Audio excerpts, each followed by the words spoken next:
Okay, welcome back everybody to the next episode of Everything Everywhere All at Once.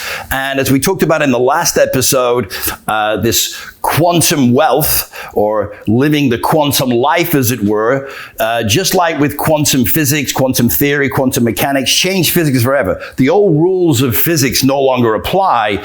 The quantum principles, when we apply them to our lives, the old rules that we played by no longer apply either. Like the old ideas and belief systems that time is money, but it isn't. As we proved, you can replace money, but you can't replace time.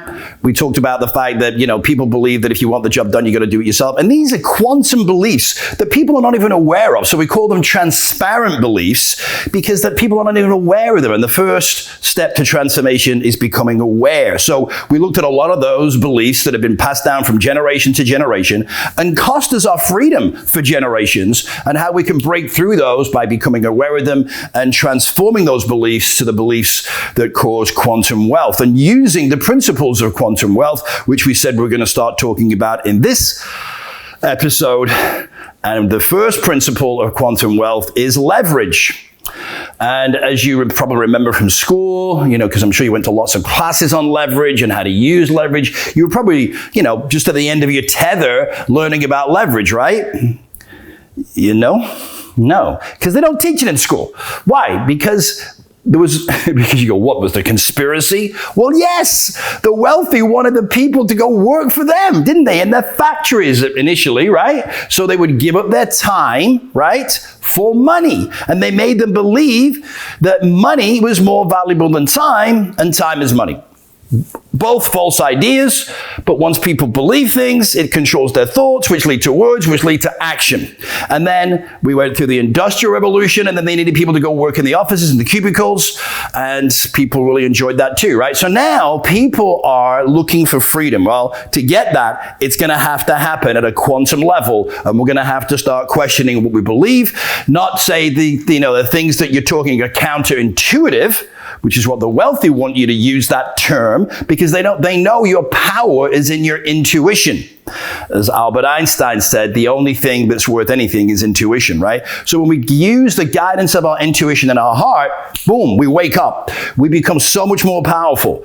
We can make better decisions, quicker decisions. Now, that doesn't mean we don't use our brain, but as Albert Einstein said, we need to use the brain as the servant of the heart, when what actually happens is the brain becomes the dominating guidance and the heart becomes a servant of the brain. And we need to reverse that process, all right? So leverage, what do we leverage? Well, John Paul Getty once said, I'd rather have 1% of the efforts of 100 people than 100% of my own, referring to leverage. Archimedes, thousands of years ago, said, give me a place to stand and I will move the earth. And this is actually Archimedes doing that.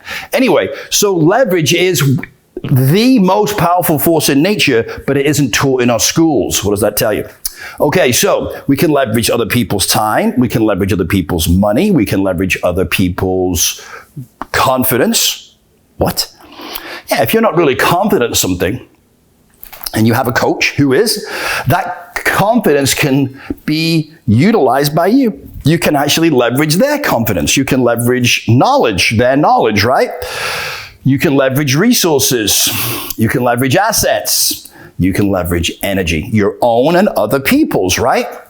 Very, very powerful tool. And this is something we're going to get into because, people say, well, Stephen, you say leverage other people's knowledge, other people's energy. You mean having people do things for you? Yes.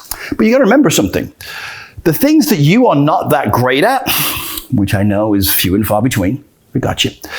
But there are things that you are not that passionate about that other people are. So let them do that. You not letting them do that is depriving them and yourself. I know you're going to say, I don't have any money. You're not going to need it. Calm down. We're going to look at how technology is going to democratize, decentralize, and demonetize everything. You are just going to learn this now, rather than waiting for people to figure that out in 10 years, right?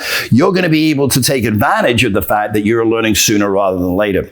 Okay, so the next principle is actually math. And we're going to get into math in the next video, right? The next episode of Everything Everywhere All at Once. But I want you to start to think about, in the meantime, Where can you leverage your own energy, other people's energy? What technologies can you use, artificial intelligence, where you can leverage the knowledge and the resource, right? That's just one. There's so many. You can leverage social media.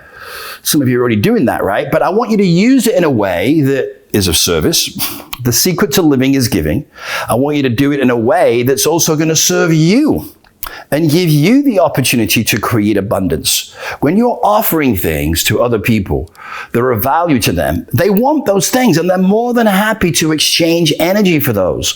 They'll exchange their energy, which could be in the form of money, or it could be in the form of doing a service for you.